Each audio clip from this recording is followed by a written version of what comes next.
कि नाट्यशास्त्र क्या है। नाट्यस्य शास्त्रम नाट्यशास्त्रम। नाट्य का शास्त्र नाट्यशास्त्र है। तो नाट्य क्या है और शास्त्र क्या है? शंशनात् शास्त्रम शासनात् शास्त्रम। जो शंशन करता है और शासन करता है उसको शास्त्र कहेंगे। और किन का शासन करता है? कि नटों का शासन करता है। जो कला से जुड़े हुए जितने लोग हैं, रचनाधर्मी जो लोग हैं, उनके लिए नाट्य का शंशन और शासन यह करता है। तो नाट्य क्या है? नटानां समूह कर्म वा नाट्यम। नटस्य भावः कर्म वा नाट्यम। जो किसी भी कला में संलग्न सृजनधर्मी कलाकार है, जो रंगमंच पर अपनी कला प्रस्तुत करता है, उसका जो कर्म है, उसका जो रचनात्मक कर्म है, उसको नाट्य कहते हैं। और उस नाट्य का शास्त्र नाट्यशास्त्र है। नाट्य को प्रतिपादित करने वाली संपूर्ण शास्त्र परंपरा को भी हम नाट्यशास्त्र कहते हैं। तो इस प्रकार से दो अर्थ हो जाते हैं नाट्यशास्त्र के। एक ग्रंथ विशेष नाट्यशास्त्र है। भरत मुनि के द्वारा प्रणीत जो ग्रंथ है उसको नाट्यशास्त्र कहते हैं। और नाट्य का शंशन या शासन करने वाला पूरा जो ज्ञान का प्रस्थान है, जो शास्त्र है, उसको भी नाट्यशास्त्र कहते हैं। भरत मुनि के द्वारा नाट्यशास्त्र की रचना की गई। ईसा से कुछ शताब्दियों पहले नाट्यशास्त्र तैयार किया जा चुका था, परंतु केवल भरत मुनि प्रणीत नाट्यशास्त्र ही नाट्यशास्त्र की ज्ञान परंपरा का एकमात्र ग्रंथ नहीं है। भरत मुनि बताते हैं कि उनके पहले भी नाट्यशास्त्र के आचार्य हो चुके थे, यद्यपि उनके ग्रंथ हमको प्राप्त नहीं हैं। और भरत मुनि के नाट्यशास्त्र के बाद भी सैकड़ों ग्रंथ संस्कृत में नाट्यशास्त्र विषयक लिखे गए। जिस प्रकार पाणिनि के पहले व्याकरण के अनेक मूर्धन्य आचार्य हुए, व्याडी हुए और भी स्फुटायन हुए, उनके नाम पाणिनि स्वयं अपनी अष्टाध्यायी में देते हैं। और पाणिनि के बाद भी व्याकरण के अनेक ग्रंथ संस्कृत में लिखे जाते रहे, अनेक प्रस्थान व्याकरण के बने। उसी प्रकार भरत मुनि के नाट्यशास्त्र के पहले नाट्यशास्त्र के अनेक आचार्य हुए, उन्होंने नाट्यशास्त्र विषय ग्रंथ लिखे। उसमें से पाणिनि ने ही अपनी अष्टाध्यायी में नटसूत्र नामक ग्रंथ का उल्लेख किया है। पाराशर्य शिलालिभ्याम भिक्षु नटसूत्रयोः। इस सूत्र में उन्होंने भिक्षु सूत्र और नटसूत्र इन दो ग्रंथों का जिक्र किया है, उल्लेख किया है। इसलिए शिलाली नामक आचार्य ने नटसूत्र लिखा था पाणिनि के बहुत पहले, यह तो हम अष्टाध्यायी से जानते ही हैं। अन्य अनेक आचार्यों का भरत मुनि ने स्वयं उल्लेख किया है जो उनके पहले हो चुके थे। उनके समय भी अनेक आचार्य नाट्यशास्त्र के थे। भरत मुनि के बाद भी नाट्यशास्त्र की आचार्य परंपरा बराबर ईसा पूर्व की शताब्दियों से हमारे समय तक बनी रही है, विकसित होती रही है। परंतु जिस प्रकार संस्कृत व्याकरण को पाणिनि ने सूत्रबद्ध करके अत्यंत ही व्यवस्थापित कर दिया, उसी प्रकार भरत मुनि ने नाट्य के समस्त ज्ञान को, समस्त नाट्यशास्त्र विषयक प्रस्थान को व्यवस्थित रूप दे करके और अपने नाट्यशास्त्र में उसको एक सर्वांगीण ग्रंथ के रूप में प्रस्तुत कर दिया। इसलिए हम यह कह सकते हैं कि व्याकरण शास्त्र में पाणिनि का जो स्थान है वह नाट्यशास्त्र की परंपरा में भरत मुनि का स्थान है। वो पूरी भारतीय संस्कृति में महाभारत का जो महत्व है वही पूरी हमारी कला परंपरा में भरत मुनि प्रणीत नाट्यशास्त्र का महत्व है। इसलिए भरत मुनि नाट्यशास्त्र परंपरा के एक व्यास हैं, ऐसा भी हम कह सकते हैं। महाभारत के संबंध में जो कहा जाता है कि धर्मे चार्थे च कामे च मोक्षे च भरतर्षभ यदि हास्ति तदन्यत्र यन्ने हास्ति न तत्क्वचित, अथवा यन्न भारते तन्न भारते। जो कुछ भारतवर्ष में है, चारों पुरुषार्थों के विषय में जितना जो कुछ ज्ञान है, जीवन के विषय में, जगत के विषय में जितना जो कुछ ज्ञान है, वह सब महाभारत में है। और जो महाभारत में नहीं है वो भारत में भी नहीं है। यही बात हम नाट्यशास्त्र के संबंध में कला विषयक ज्ञान को लेकर कह सकते हैं। काव्ये नाट्ये तथा नृत्ये यद्वा शिल्प कलास्वपि यदि हास्ति तदन्यत्र यन्ने हास्ति न तत्क्वचित्। काव्य, नाटक, विभिन्न शिल्प कलाएं, नृत्य, संगीत आदि, इन सब को लेकर के जितना जो कुछ विवेचन हो सकता है वह नाट्यशास्त्र में जिस तरह कर दिया गया वही अन्यत्र है। जो यहाँ नहीं है वह अन्यत्र भी कदाचित नहीं है। आगे हम बढ़ते हैं। हम देखते हैं कि नट का कर्म यदि नाट्य है तो नाट्य का प्रयोजन कब होगा परिपूर्ण? नट नाट्य को कब प्रस्तुत करेगा? जब उसको नाट्य का ज्ञान होगा। कोई गृहिणी यदि भोजन पकाती है तो उसको पाक कला का ज्ञान है। इस प्रकार से पाक कला के दो पक्ष हो जाते हैं, ज्ञान रूप पक्ष है और एक कर्म रूप पक्ष है। तो नटों का कर्म यदि नाट्य है उसमें कवि कर्म भी सम्मिलित है, अन्य कलाओं का जो सृजन कर्म है वह भी उसमें सम्मिलित है। तो इस नटकर्म के भी दो पक्ष हो जाते हैं। एक तो नट का जो ज्ञान या विद्या है वह नाट्य है, उसको नाट्य वेद भी कहा गया। और उस ज्ञान या विद्या को जब नट व्यवहार में उतारता है तो उसका व्यवहारिक स्वरूप भी नाट्य है। तो ज्ञान रूपता के कारण नाट्य को वेद कहा गया। नाट्यशास्त्र के प्रथम अध्याय का अध्ययन हम आज करेंगे, उसमें 13 बार नाट्य वेद शब्द आया है। तो नाट्य एक वेद भी है क्योंकि वह सनातन ज्ञान है। उसका ज्ञान तो सृष्टि के आदिकाल से ही मनुष्य जाति के साथ बराबर बना रहा है, पर उसका एक प्रायोगिक रूप है जिसको कि हम मंच पर कविता और कला और संगीत के द्वारा अवतरित होता हुआ देखते हैं। तो वह प्रायोगिक रूप भी नाट्य है। इस प्रकार से दो अर्थ नाट्य के हो जाते हैं। पाक कला में निपुण गृहिणी कोई रेसिपी बनाती है, कोई स्वादिष्ट वस्तु बनाती है, तो एक ही वस्तु वह नहीं बनाती, कई कई व्यंजन बनाने में वह निपुण होती है। ऐसे ही नाट्य को जानने वाले, उसका व्यवहार करने वाले कवि हैं, रंगकर्मी हैं, अन्य जो कलाकार हैं जो कि रंगकर्म की साज सज्जा भी करते हैं, वे लोग और उसका आस्वाद या आनंद लेने वाले जो श्रद्धेय प्रेक्षक हैं वे भी कई कई कलाओं के जानकार होते हैं और पारखी होते हैं। इसलिए नाट्यशास्त्र में संगीत, नृत्य, चित्र, मूर्ति, वास्तु आदि सभी कलाओं का निरूपण यथास्थान हुआ है, क्योंकि इन अनेक कलाओं का समाहार समावेश नाट्य में अपेक्षित हुआ करता है। हमने कहा कि नाट्यशास्त्र एक सर्वांगीण ग्रंथ है। संस्कृत के कुछ ग्रंथ ऐसे हैं जिनके द्वारा संपूर्ण भारतीय संस्कृति की आधारशिला रखी गई और विश्व संस्कृति के निर्माण में भी इन ग्रंथों की अद्वितीय भूमिका रही है। ऋग्वेद, रामायण, महाभारत, पाणिनि की अष्टाध्यायी, कौटिल्य का अर्थशास्त्र, मनुस्मृति, वात्स्यायन का कामसूत्र, ऐसे ग्रंथ हैं जिन्होंने कि भारतीय संस्कृति के सारे प्रस्थानों के निर्माण में महत्वपूर्ण भूमिका निभाई और विश्व संस्कृति का निर्माण भी उनके द्वारा हुआ। उन्हीं में से एक भरतमुनि का नाट्यशास्त्र भी है। संसार में, कला जगत में, कला संस्कृति के निर्माण में अद्वितीय योगदान भरतमुनि के इस ग्रंथ का रहा है। भारत में ही नहीं, भारत के बाहर भी नाट्यशास्त्र का प्रसार कुछ सहस्रों वर्षों तक होता रहा। दक्षिण पूर्व एशिया के देशों में हो, जापान में हो, श्रीलंका में और आधुनिक काल में यूरोप के देशों में भी नाट्यशास्त्र का महत्व स्वीकार किया जाता है। इस संक्षिप्त भूमिका के साथ हम नाट्यशास्त्र का अध्ययन आज प्रारंभ करेंगे। भरतमुनि प्रणीत नाट्यशास्त्र, इसका पहला अध्याय और उसका भी प्रथम जो श्लोक है जिसको कारिका कहा जाता है। नाट्यशास्त्र में अधिकांश पद्य हैं, कुछ अंश गद्य में भी हैं, सूत्र भी हैं, कुछ आनुवंश श्लोक हैं, कारिकाएं हैं। तो मुख्य रूप से जो श्लोक हैं उनको कारिका कहा जाता है। वो कारिका की परिभाषा भी भरतमुनि ने छठे अध्याय में दी है। उन्होंने नाट्यशास्त्र ग्रंथ में किस किस प्रकार से निरूपण किया गया है, क्या शैली है, इसका भी निरूपण उन्होंने स्वयं किया है। तो प्रथम अध्याय की प्रथम कारिका हम पढ़ते हैं।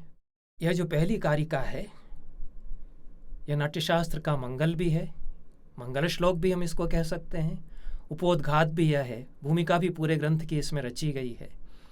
और किसी भी शास्त्र में हम जानते हैं कि अनुबंध चतुष्टय बताए जाते हैं, अधिकारी, विषय, संबंध और प्रयोजन।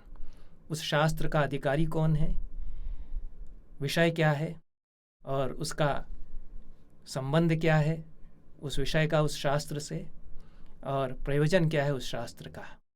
तो संबंध चतुष्टय का भी संकेत नाट्यशास्त्र की इस प्रथम कारिका में कर दिया गया है। और यह प्रथम जो अध्याय हम आज आरंभ कर रहे हैं, यह नाट्योत्पत्ति अध्याय कहा जाता है। नाट्य की उत्पत्ति कैसे हुई, तो नाट्य का शास्त्र यदि नाट्यशास्त्र है तो सबसे पहले ये बताना चाहिए कि वो कैसे उसका जन्म हुआ। तो नाट्योत्पत्ति में केवल कैसे उसका जन्म हुआ यही नहीं बताया गया, बल्कि क्यों नाट्य की उत्पत्ति हुई, किनके लिए हुई, किस प्रकार से हुई, और जो नाट्य उत्पन्न हुआ उसका क्या स्वरूप था। इतने प्रश्नों का भी प्रतिपादन, समाधान इस अध्याय में कर दिया गया। तो नाट्य की उत्पत्ति के द्वारा नाट्य के स्वरूप का दार्शनिक और तात्विक विवेचन भी यह अध्याय करता है। नाट्य के प्रयोजन का और उसके कारणों का, किन परिस्थितियों में सृष्टि के आरंभ में नाट्य रचा गया, इसका भी प्रतिपादन वह करता है। एक तो सनातन ज्ञान के रूप में नाट्य सदैव था, लेकिन शास्त्र के रूप में, एक वैखरी के स्वरूप में वह कब अस्तित्व में आया, इसका प्रतिपादन मुख्य रूप से करते हुए नाट्य के प्रयोजन, स्वरूप और नाट्य माहात्म्य, इन विषयों का भी प्रतिपादन इस पहले अध्याय में किया गया है। प्रणम्य शिरसा देवौ पितामह महेश्वरौ नाट्यशास्त्रम प्रवक्ष्यामि ब्रह्मणा यदुदाहृतम्। अनुष्टुप श्लोकों में ये कारिकाएं, अधिकांश कारिकाएं नाट्यशास्त्र की अनुष्टुप में हैं, और मंगल श्लोक भी यह है जैसा मैंने बताया। तो प्रणम्य शिरसा देवौ, देवौ में द्विवचन है, दोनों देवताओं को मस्तक से प्रणाम करके। कौन देवता है उनके नाम लिए गए आगे, पितामह महेश्वरौ, पितामह और महेश्वर। पितामह कहते हैं ब्रह्मा, महेश्वर शिव। इन दोनों देवताओं को शिर से प्रणाम करके दूसरी पंक्ति है उत्तरार्थ, नाट्यशास्त्रम प्रवक्ष्यामि, मैं नाट्यशास्त्र कहूँगा। भरत मुनि कह रहे हैं कि मैं नाट्यशास्त्र बतलाऊँगा, उसका प्रतिपादन करूँगा। ब्रह्मणा यदुदाहृतम, जिसको ब्रह्मा ने सबसे पहले उदाहरणीकृत किया, उदाहरण के रूप में जिसको सर्वप्रथम, जिसका एक मानक उदाहरण निदर्शन ब्रह्मा ने सबसे पहले प्रस्तुत किया। ब्रह्मा उसके आद्य प्रवक्ता हैं, सारी सृष्टि ही ब्रह्मा ने की है, चारों वेद ब्रह्मा ने रचे। उसी प्रकार से नाट्य वेद का भी निर्माण उन्होंने किया। क्यों और कैसे किया, किन परिस्थितियों में किया, इसका विवेचन आगे करेंगे। लेकिन ब्रह्मा उसके प्रथम सृष्टा हैं, उनसे हमें नाट्यशास्त्र जो प्राप्त हुआ है उसका व्याख्यान मैं करूँगा, ऐसा भरत मुनि कहते हैं। इसमें किस प्रकार से पूरे ग्रंथ की प्रतिपाद्य वस्तु का संकेत कर दिया गया है। प्रथम दो शब्द आप देखें, प्रणम्य शिरसा, मस्तक से प्रणाम करके। तो मस्तक से जब हम प्रणाम करते हैं तो हम भक्तिभाव का निवेदन करते हैं। भक्तिभाव सात्विक अभिनय के द्वारा निरूपित होता है, अभिव्यक्त होता है। और मस्तक हम झुकाते हैं तो आंगिक चेष्टा हम करते हैं।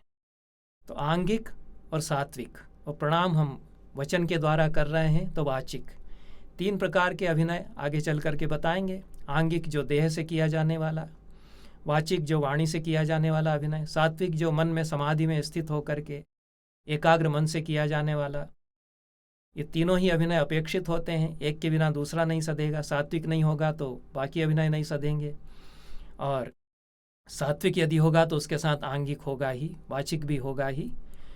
तो प्रणम्य शिरसा, इन दो शब्दों के द्वारा, इन दो पदों के द्वारा आंगिक, वाचिक और सात्विक तीन अभिनयों का, तीन प्रकार के जो अभिनय मुख्य रूप से होते हैं, उसमें चौथा अभिनय आहार्य अभिनय वह और जुड़ जाता है, इनका संकेत कर दिया गया। तो मस्तक से इन दो देवताओं को प्रणाम करके, कौन देवता हैं कि पितामह और महेश्वर। तो इसमें सवाल ये आता है कि पितामह और महेश्वर शिव, इन्हीं दोनों देवताओं को प्रणाम क्यों किया गया। ये नाट्यशास्त्र की परंपरा में एक तो सृष्टा हैं और एक उसके आद्य गुरु हैं। नटराज शिव जो हैं, उन्होंने भरत मुनि को सिखाया, तांडव नृत्य भी उन्होंने प्रदान किया। इसलिए एक सृष्टा होने के नाते और एक आद्य गुरु होने के नाते दोनों ही देवता प्रणम्य हैं। अब हम देखते हैं कि पितामह कहा है उन्होंने, भरत मुनि ने। तो पितामह का तो अर्थ पिता का पिता भी होता है। महेश्वर शब्द कहीं इंद्र के लिए आता है, कहीं राजा के लिए आता है। तो यह एक विसंगति हो जाती है कि क्या अर्थ लेना चाहते हैं। तो भर्तृहरि ने अर्थबोध के कारण बताए। संयोगो विप्रयोगश्च साहचर्यम विरोधिता इत्यादि 14 कारण उन्होंने बताए।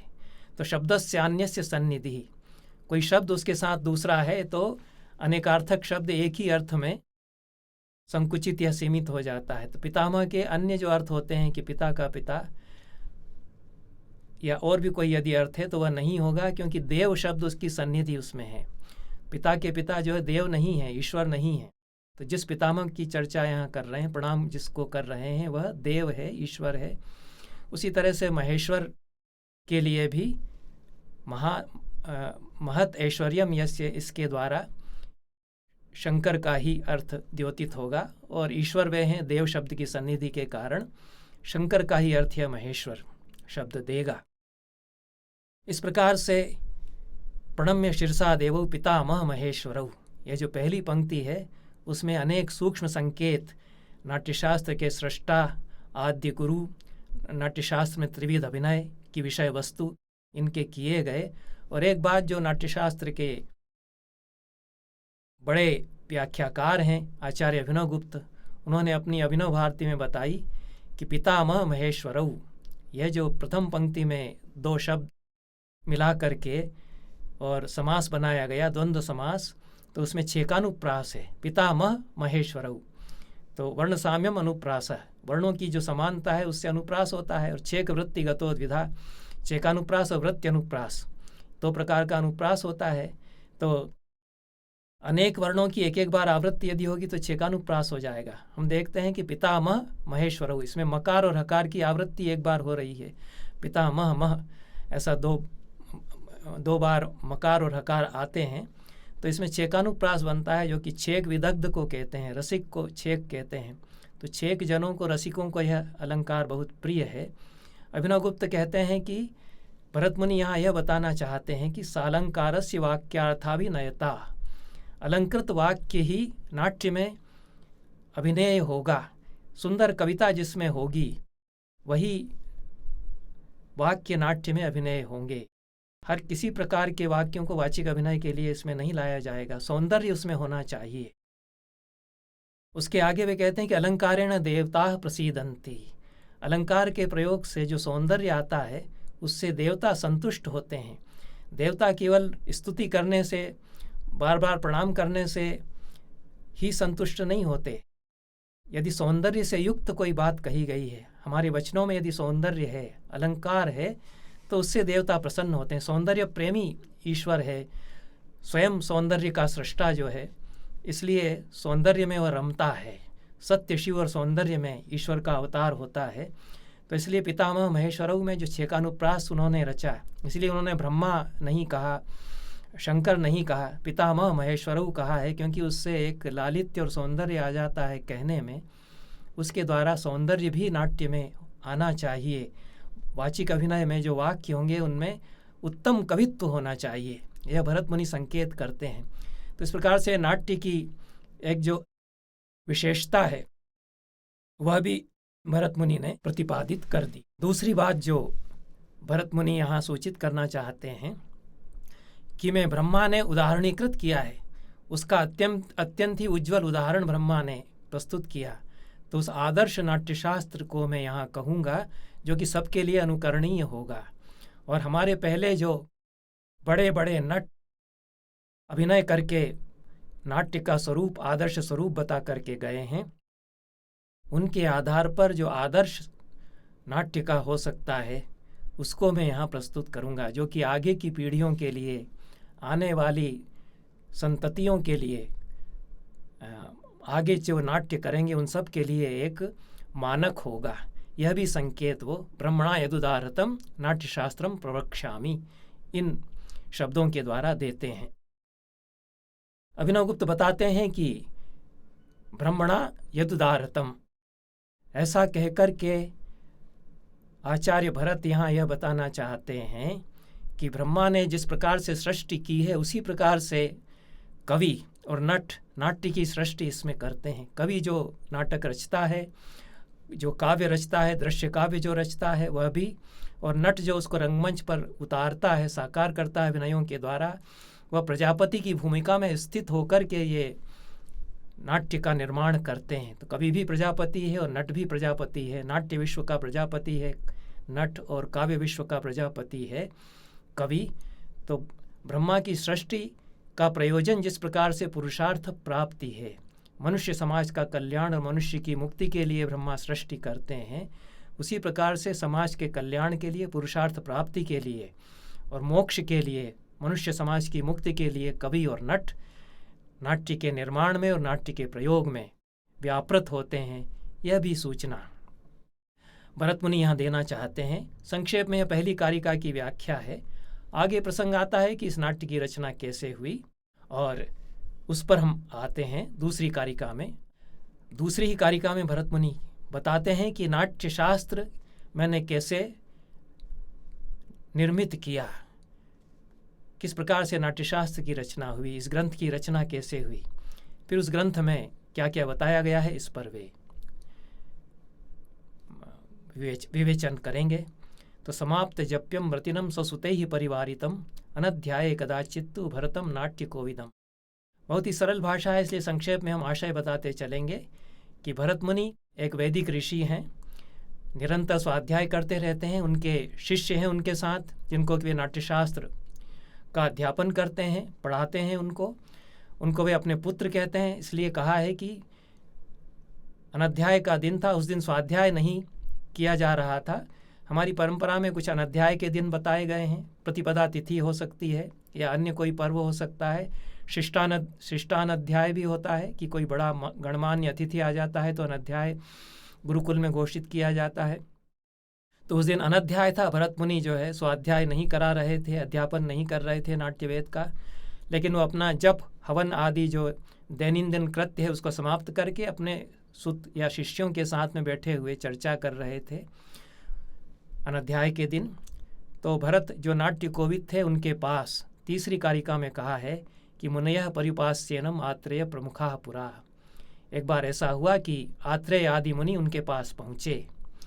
आत्रेय उनके प्रमुख हैं और अन्य मुनि भी उनके साथ में हैं। उन्होंने क्या किया कि प्रपृच्छुस्ते महात्मानो नीतेन्द्रिय बुद्धय, अपनी इंद्रियों पर जिनका वश है, इंद्रिय और बुद्धि पर जो अपना नियमन कर चुके हैं, ऐसे महात्मा उन मुनियों ने भरत मुनि से प्रश्न पूछा। प्रश्न उन्होंने नाट्य के संबंध में किए।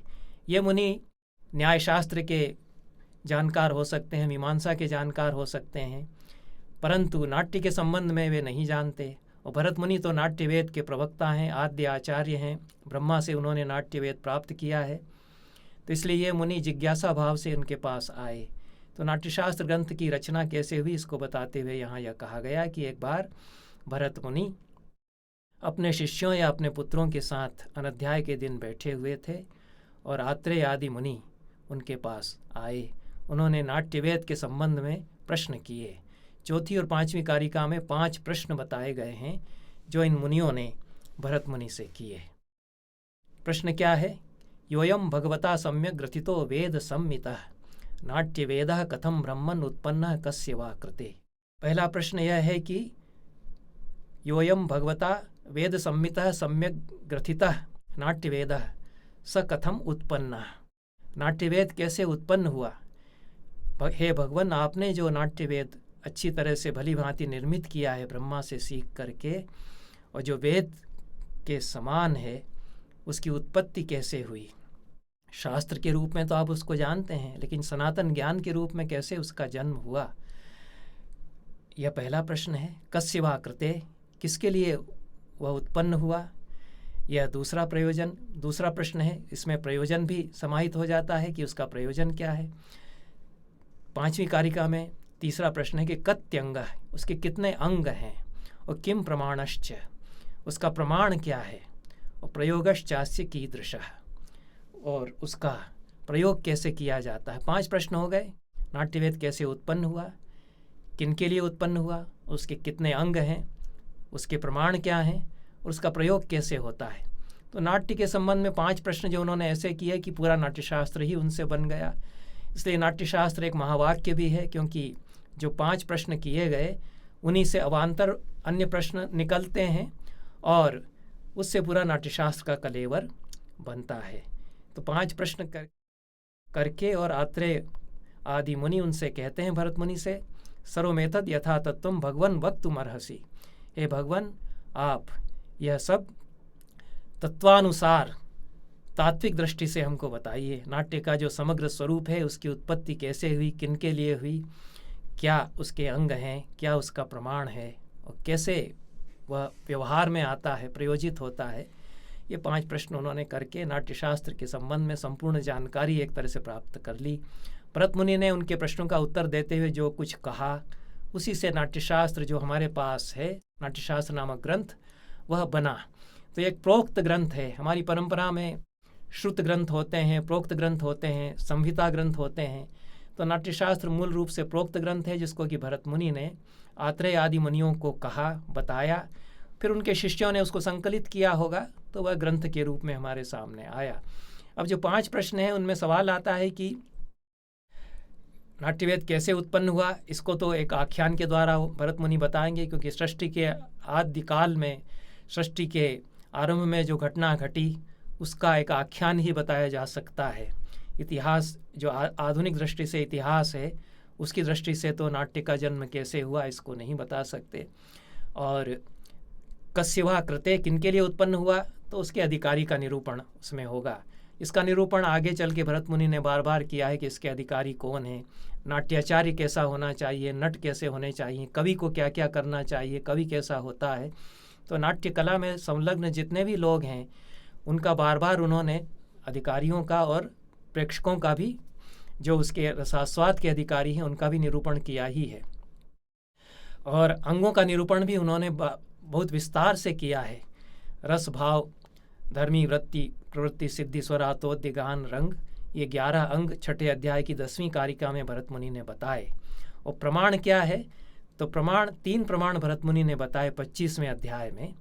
लोको वेदस तथा अध्यात्मम प्रमाणम त्रिविधम स्मृतम। लोक, वेद और अध्यात्म, ये 3 प्रमाण इस नाट्य के हैं। लोक, यह जो दृश्यमान जगत है, इसको तो प्रमाण मानना ही होता है। प्रत्यक्ष प्रमाण सर्वत्र माना ही जाता है। और इसी लोक से हम सीखते हैं कि किसका अभिनय करते हैं। विभाव, अनुभाव, संचारी भाव इसी लोक से लिए जाते हैं। तो लोक प्रमाण तो सबसे आद्य प्रमाण है। और वेद जो नाट्य वेद है, वह प्रमाण है ही।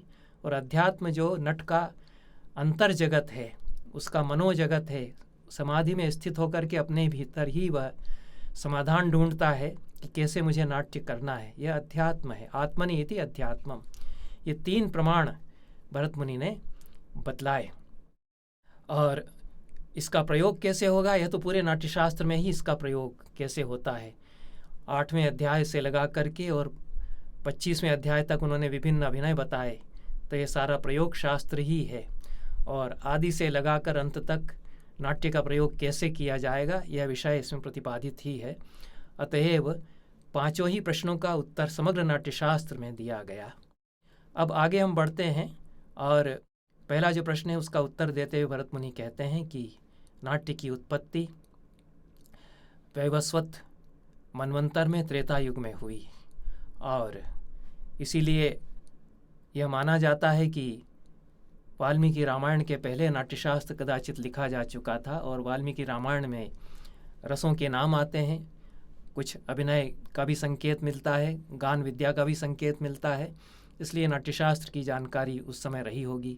और त्रेता युग में यह नाट्यशास्त्र की रचना हो चुकी थी, नाट्यवेद की, ऐसा भरत मुनि स्वयं बताते हैं, वैवस्वत मनवंतर में। तो 8वीं कारिका में भरत मुनि कहते हैं, पूर्वम कृतयुगे विप्रा वृत्ते स्वयंभुवेन्तरे। स्वयंभू मनवंतर समाप्त हो चुका था और कृतयुग भी समाप्त हो चुका था, सत्ययुग समाप्त हो चुका था, त्रेता युग का समय आ गया और वैवस्वत मनवंतर था। 14 मनवंतर माने जाते हैं। एक मनु का जो काल है वह मनवंतर कहलाता है। उसको काल की गणना करने वाले विद्वानों ने बताया है कि 30,67,20,000 वर्ष का एक मनवंतर होता है। और स्वयंभू, स्वारोचिष, उत्तम, तामस, रैवत, चाक्षुष, वैवस्वत, सावर्णी, दक्ष सावर्णी, ब्रह्म सावर्णी, धर्म सावर्णी, रुद्र सावर्णी और देव सावर्णी तथा इंद्र सावर्णी, ये 14 मनवंतर माने जाते हैं। तो वैवस्वत मनवंतर आ चुका था, उसमें त्रेता युग का युग था। सत्ययुग में तो सभी सत्य और धर्म में स्थित होते हैं, कोई दुख नहीं है। लेकिन सत्ययुग के बीत जाने पर, कृतयुग के बीत जाने पर कुछ विकार आ जाते हैं, तो उनको फिर कुछ समाधान के लिए किसी सहायता की आवश्यकता पड़ती है। उनके लिए फिर नाट्यवेद की रचना हुई। तो उसी को बताते हैं नवी कारिका में कि ग्राम्य धर्म प्रवृत्तेतु काम लोभ वशंगते ईर्ष्या क्रोधादि सम्मूढ़े लोके सुखित दुखिते। लोग ग्राम्य धर्मों में प्रवृत्त हो गए, सुरुचि संपन्न नहीं रह गए, परिष्कार नहीं रह गया और चित्त में विकार आ गए, तो ग्राम्य धर्म उनके भीतर पनपने लग गए। काम और लोभ के वश में लोग होने लग गए, ईर्ष्या और क्रोध से मोहित वे हो गए। लोग सुखी भी थे और दुखी भी थे। तो यह स्थिति में ही, ऐसी स्थिति में ही नाट्य की रचना की आवश्यकता होती है। संपूर्ण सुख यदि होगा तो नाट्य की आवश्यकता नहीं होगी। आनंद ही आनंद यदि होगा तो नाट्य नहीं अपेक्षित होगा। जहाँ सुख भी है और दुख भी है, अनुभव है सबका, सारे भावों का, मानवीय भावों का, तो नाट्य की रचना करने की प्रवृत्ति होती है। नाट्यवेद का ज्ञान प्राप्त किया जाता है। तो देवताओं का स्वरूप यहाँ बताया गया 11वीं कारिका से कि लोक का कल्याण उनका इष्ट है देवताओं का। तो देवताओं ने देखा कि सत्ययुग समाप्त हो गया, संसार में दुख भी आ गया है इस समय, इसलिए लोगों को राहत देने के लिए एक नया वेद चाहिए। तो 11वीं कारिका में कहते हैं, महेंद्र प्रमुखैर देवैर उक्तः किल पितामह। महेंद्र आदि, इंद्र आदि देवताओं ने पितामह ब्रह्मा से कहा, क्या कहा? क्रीडनीयकमिच्छामो दृश्यम श्रव्यम च यद् भवेत्। हम एक क्रीडनीयक चाहते हैं जो दृश्य भी हो और श्रव्य भी हो। क्रीडनीयक शब्द यहाँ आया है, उसका बहुत विशेष अर्थ है। सामान्य अर्थ तो खिलौना होता है, और क्रीड़ा का जो उपकरण है वह क्रीडनीयक है। क्रीड़ा जो पुरुषोत्तम की, ईश्वर की लीला के लिए भी आता है। शैव दर्शन में क्रीड़ा, सारा विश्व ही ईश्वर की क्रीड़ा है। तो एक ऐसा क्रीडनीयक चाहिए जिसमें कि लीला हो, ईश्वर की लीला भी दिखाई जा सके। ऐसा क्रीडनीयक अब चाहिए लोगों के चित्तरंजन के लिए, लोगों के दुख को दूर करने के लिए। और ऐसा होना चाहिए कि जो दृश्य भी हो और श्रव्य भी हो।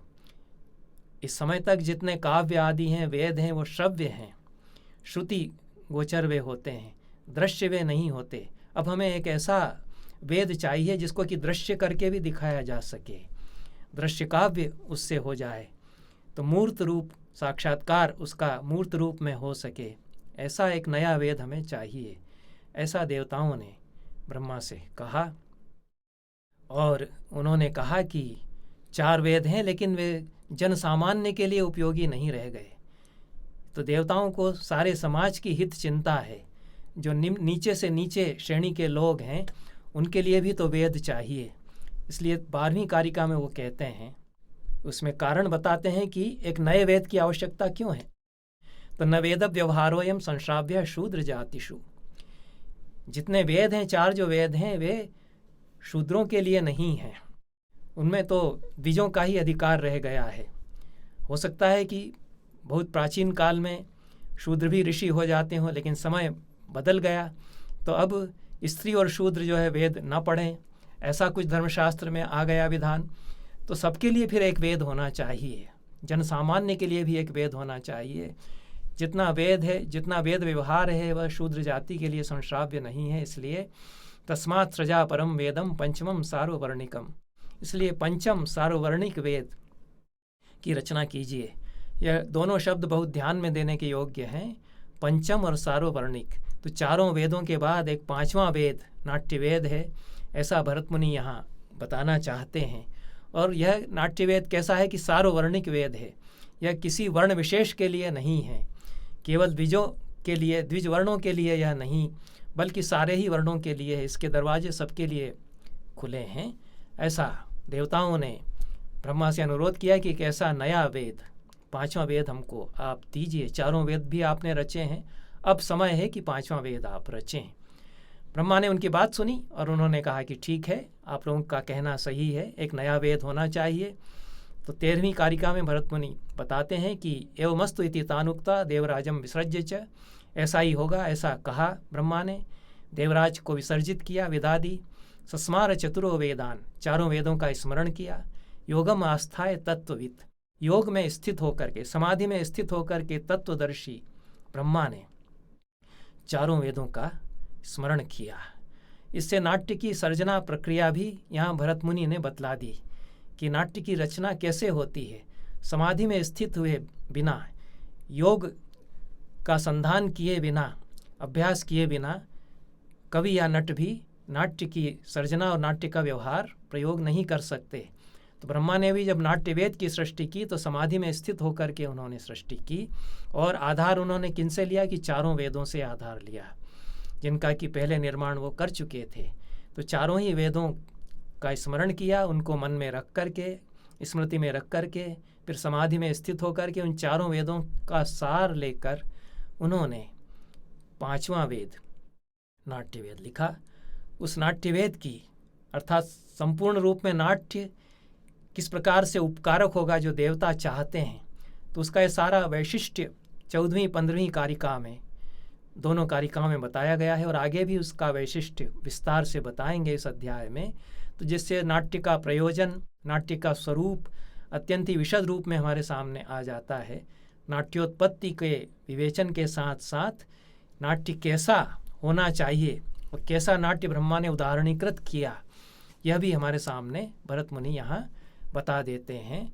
तो उससे आज जो हमको किस तरह से नाट्य करना है कि जो पुरुषार्थ प्रवर्तक हो, संस्कार जिससे प्राप्त हों, जो लोकोपकारक हो, यह हमको भरत मुनि इस उदाहरण के द्वारा, नाट्य सृष्टि के, नाट्योत्पत्ति के आख्यान के द्वारा उपदेश भी यहाँ दे रहे हैं। 14वीं 15वीं कारिका में कहते हैं, धर्म्यम अर्थ्यम यशस्यम च सोपदेश्यम ससंग्रहम भविष्यतश्च लोकस्य सर्वकर्मानुदर्शकम। यह धर्म में प्रवृत्त कराने वाला होगा, अर्थ में प्रवृत्त कराने वाला होगा। अर्थ का आशय यहाँ केवल रुपया पैसा नहीं है, पुरुषार्थ, संपूर्ण जो भौतिक संपन्नता है, पृथ्वी पर जो कुछ भी हम भव्य उत्तम प्राप्त कर सकते हैं वह सब अर्थ में आता है। कौटिल्य ने जो अर्थशास्त्र लिखा है उसमें लक्षण ही उन्होंने अर्थ का यही किया है कि इस पृथ्वी पर लोक का पालन करने के लिए राजा को जो कुछ प्राप्त करना चाहिए, जितने साधन लोकोपकार के लिए, वे सब अर्थ कहलाते हैं। तो उस अर्थ पुरुषार्थ में प्रवृत्ति कराने वाला, यश प्रदान करने वाला, उपदेश प्रदान करने वाला, और ससंग्रह जिसमें सारे जीवन के तत्वों का संग्रह किया गया हो, सम्यक ग्रहणम संग्रहणम, अच्छी भली प्रकार से जीवन के सार का निचोड़, जीवन का निचोड़ जिसमें प्रस्तुत किया गया हो, ऐसा। और भविष्यतश्च लोकस्य सर्वकर्मानुदर्शकम, ये नाट्य की बहुत बड़ी विशेषता यहाँ पर जो ब्रह्मा ने जिस वेद की सृष्टि की उसका निरूपण करके भरत मुनि ने बता दी कि आने वाले लोक के सारे कर्मों का अनुदर्शक भी वह होगा।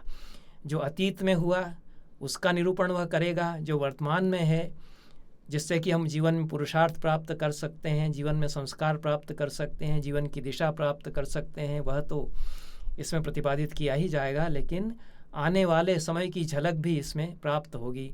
तो यह अनुदर्शक शब्द आया है, यह बहुत ही महत्वपूर्ण शब्द है जो दृष्टिगोचर हो चुका है ऋषियों को, ब्रह्मा को, ईश्वर को, उसका अनुदर्शन यह करा देता है। ईश्वर की सृष्टि की पुनः सृष्टि यह नाट्य करता है। इसीलिए आगे चल के इसमें कुछ पारिभाषिक शब्द आएंगे। अनुकरण यह है, अनुदर्शन यह है, अनुभावन यह है, ऐसा। तो जो ईश्वर की सृष्टि है उसके पश्चात ईश्वर रूप में स्थित होकर के नट और कवि पुनः सृष्टि करते हैं नाट्य की। इसलिए वह अनुकरण, अनुदर्शन, अनुकीर्तन, अनुभावन और अनुदर्शन उसको कहा गया है। ये सब बहुत ही महत्वपूर्ण संज्ञाएं भरत मुनि ने यहाँ प्रयुक्त की हैं। तो ब्रह्मा ने संकल्प किया, समाधि में स्थित हुए, फिर उन्होंने संकल्प किया। तो इससे नाट्य की रचना प्रक्रिया में क्या आवश्यक है कि संकल्प होना चाहिए चित्त में कि मैं उत्तम नाट्य की सृष्टि करूँगा। कवि जो है नाट्य काव्य जो लिखेगा दृश्य काव्य के रूप में, उसमें भी संकल्प होना चाहिए, समाधि में स्थित होना चाहिए, और नट में भी संकल्प और समाधि होना चाहिए।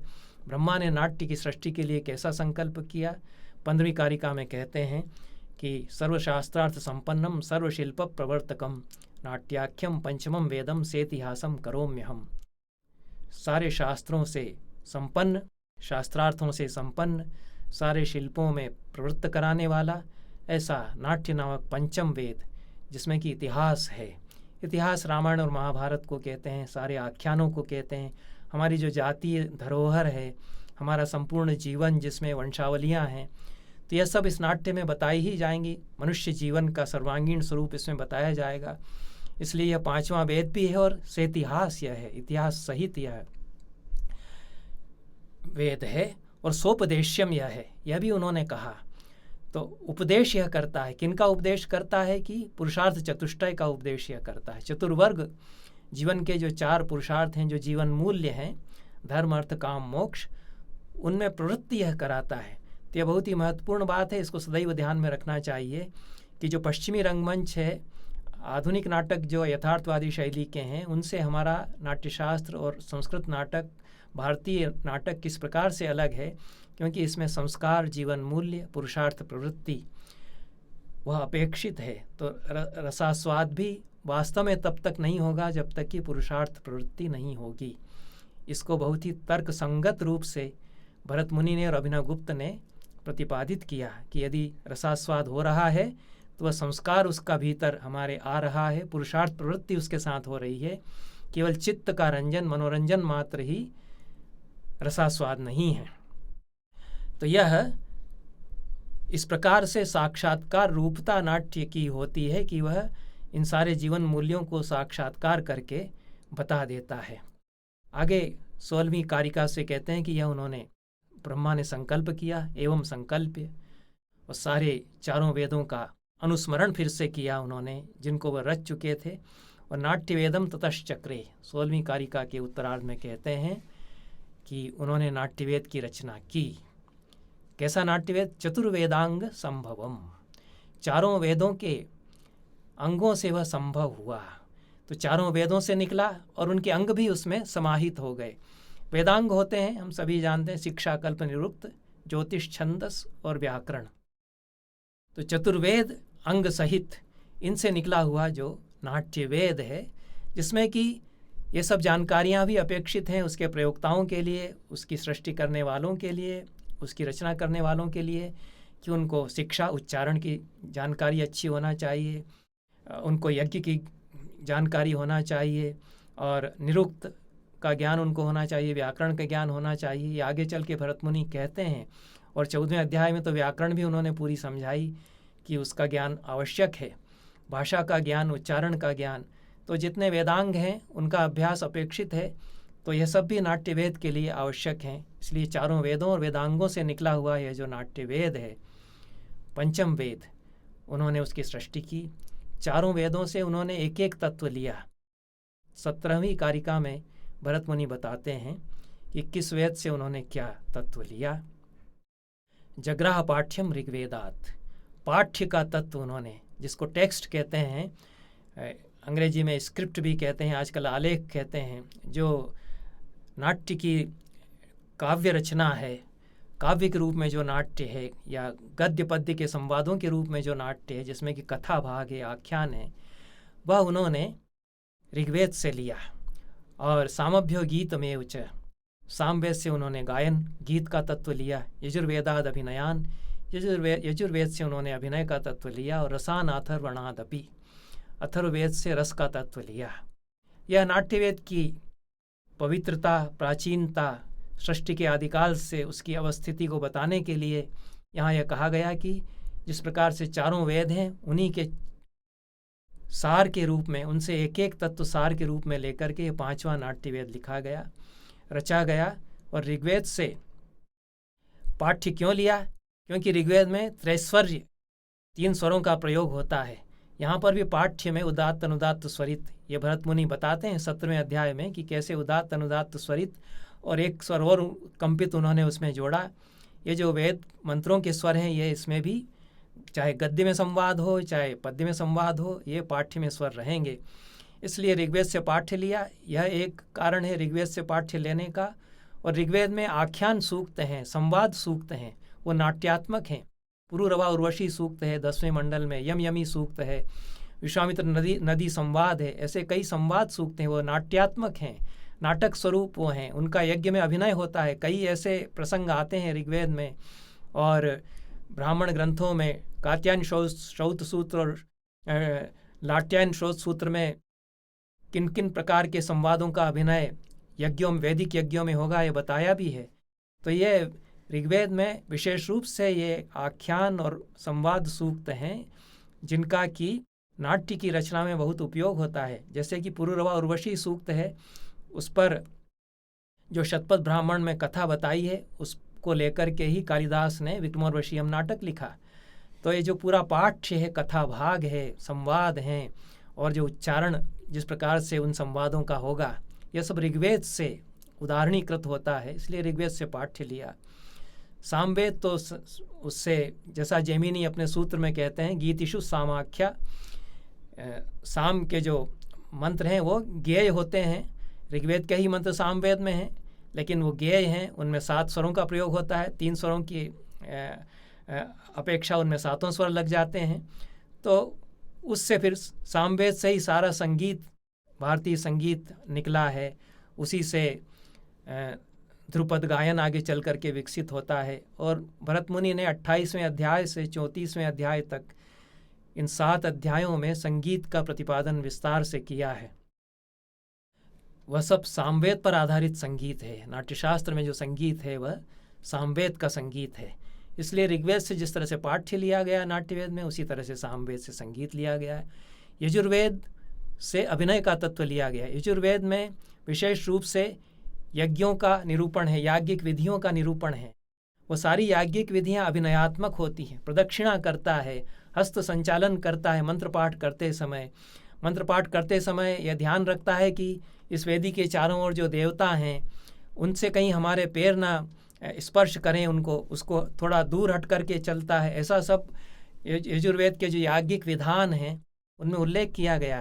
तो ये जो सारा अभिनय का तत्व है वह यजुर्वेद से लाया गया।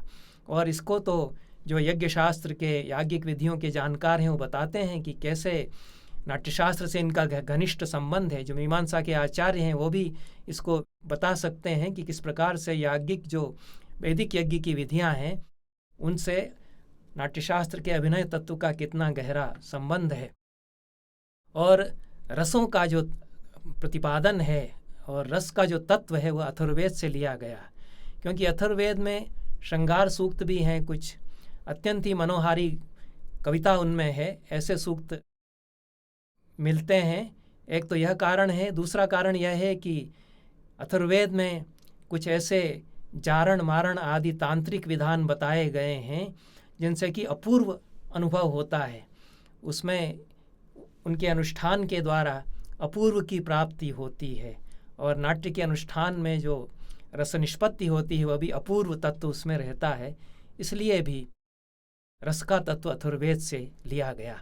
यह बहुत बड़ी परंपरा चारों वेदों से किस प्रकार से 4 क्रमशः तत्व लेकर के नाट्यवेद की सृष्टि हुई, इसके प्रतिपादन की भरत मुनि के टीकाकारों ने विस्तार से किस प्रकार इसको बताया है।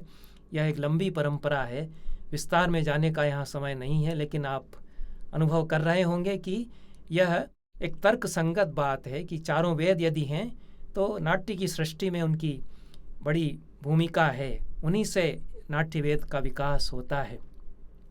इस प्रकार से 5वां नाट्यवेद ब्रह्मा ने निर्मित किया और फिर उन्होंने देवताओं को बुला करके कहा कि मैंने अपना काम कर दिया, मैंने नाट्यवेद की सृष्टि की, अब इसका प्रयोग करना आप लोगों का काम है। उसका जो सनातन ज्ञान मैं आप लोगों को दे रहा हूँ।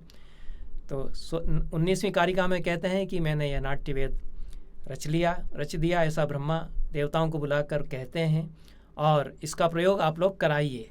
ससुरेषु नियुज्यताम, उसका प्रयोग आप लोग कराओ। और कौन लोग उसका प्रयोग कर सकते हैं, ये अधिकारी का निरूपण 20वीं कारिका में उन्होंने कर दिया। कुशला ये विदग्धाश्च प्रगल्भाश्च चितश्रमाः ते स्वयं नाट्य संज्ञो ही वेद संक्राम्यताम त्वया।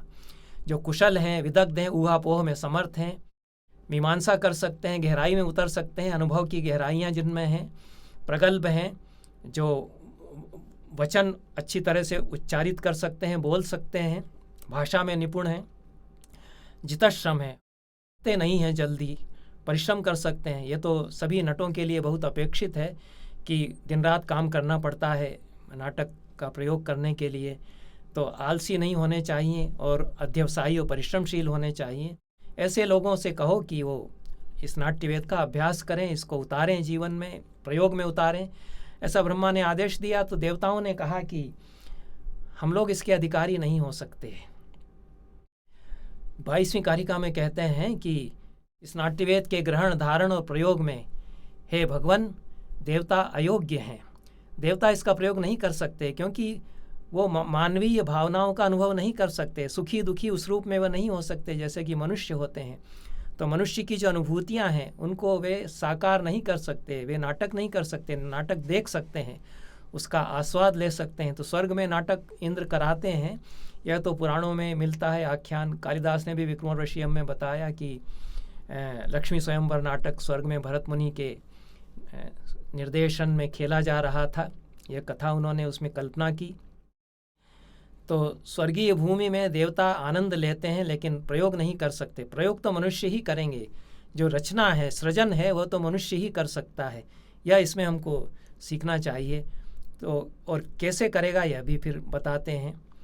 तब जब देवताओं ने कहा कि हमारे बस का नहीं है, हम नहीं कर सकते, तब भरत मुनि को बुलाया ब्रह्मा ने और उनसे कहा कि तुम इसके अधिकारी हो, तुम मुनि हो, समाधि में स्थित हो सकते हो, मनुष्य की भावनाओं का भी तुम अनुभव कर सकते हो, तो मैं तुमको ये प्रदान करता हूँ, इसका प्रयोग तुम करोगे। 25वीं कारिका उसमें कहते हैं कि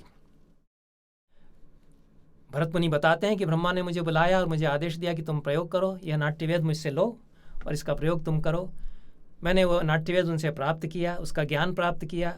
उनकी आज्ञा शिरोधार्य करके मैंने अपने पुत्रों को सिखाया कि कैसे कैसे इसका प्रयोग करना है। इस प्रकार से नाट्य प्रयोग की भी परंपरा प्रारंभ हुई। तो शास्त्र ज्ञान के रूप में ब्रह्मा ने दिया भरत मुनि को, उसको व्यवहार में उतारने का काम भरत मुनि ने किया। तो व्यवहारिक दृष्टि से नाट्य के आद्य आचार्य हमारी परंपरा में भरत मुनि हुए और सनातन ज्ञान के रूप में, वेद के रूप में उसका निर्माण ब्रह्मा ने किया। ये इस आख्यान के द्वारा बताया गया। यह प्रतीकात्मक शैली है नाट्य के उद्भव को बताने की। उसमें बहुत सारे दार्शनिक और सांकेतिक अभिप्राय हैं कि नाट्य हमारे लिए किन प्रयोजनों को सिद्ध करता है, उसका तात्विक स्वरूप क्या है। अब संक्षेप में हम कुछ समाहार करते हुए कहते हैं, यह तो नाट्य की उत्पत्ति बता दी गई। अब परंपरा उसकी कैसे चली इसको बताते हैं, किस प्रकार से उसका प्रसार हुआ यह सब बताते हैं, ताकि एक संपूर्ण विवेचन नाट्योत्पत्ति का, केवल जन्म हुआ इतना ही नहीं, उसका विकास, उन्मेष, उल्लास कैसे होगा और नाट्य प्रयोक्ताओं के सामने क्या क्या समस्याएं आएंगी जब वो प्रयोग करेंगे, इस सब का भी विवेचन उन्होंने इस पहले ही अध्याय में कर दिया, जो कि व्यवहारिक है। उससे हम आज भी सीख सकते हैं कि नाट्य का व्यवहार हमको कैसे करना है, कला दर्शन क्या होना चाहिए और कैसे प्रयोग हम उसका करेंगे। तो भरत मुनि कहते हैं कि मैंने प्रयोग आरंभ करा दिए, अपने पुत्रों को सिखा करके नाट्यवेद का ज्ञान मैंने उनको दिया, फिर व्यवहार में उसको उतारा, प्रयोग आरंभ किए। तो प्रयोग आरंभ जब किए तो वृत्तियाँ बन जाएंगी, वृत्तियाँ व्यवहार में उतरना उसका। वृत्तियाँ आरंभ में 3 वृत्तियाँ हैं। जब नाट्य को व्यवहार में उतारेगा तो वाणी का प्रयोग करेगा, मन में समाधि में स्थित होकर के देखेगा कि क्या भूमिका है, उसको कैसे मैं साकार करूं, और शरीर से कुछ चेष्टाएं करेगा। तो 3 वृत्तियां हो जाती। वाणी की वृत्ति, उसको भारती कहा, मन में स्थित होकर के उस भूमिका को देखना, क्या रचना है मुझे, उसमें समाधि में स्थित होकर के फिर उसको निरूपित करना, यह सात्वती वृत्ति। और आर्भटी वृत्ति जो देह का संचालन है, आगे बढ़ना, पीछे हटना, हाथों का संचालन, यह सब जो है आर्भटी वृत्ति में आता है। तो भारतीम सात्वतीम चैव वृत्तिम आर्भटीम तथा समाश्रितः प्रयोगस्तु प्रयुक्तो वै मया द्विजाः।